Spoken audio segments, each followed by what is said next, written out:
Hi, this is Chad with Lighting for Impact, and today we're going to do a quick tutorial on the Lighting for Impact Power Input Connector, also known as the PIC. On the front side of the PIC, you'll notice some simple instructions. Flipping on the back, you will see two triangular conductors. These conductors are critical for the connection point between the PIC and the Lighting for Impact power strip. If these seem deformed or misshapen in any way, please discard the PIC.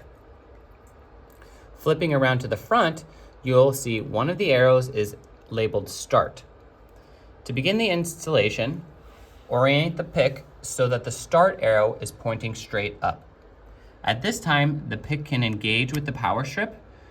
This should not require any force, and you should be able to get the PIC so that it is flush with the power strip.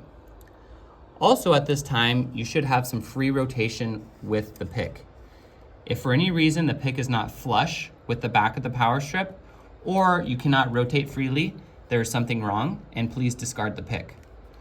Once these have been confirmed, follow the on instructions to rotate the PIC clockwise. Once this is done, you'll hear an audible click.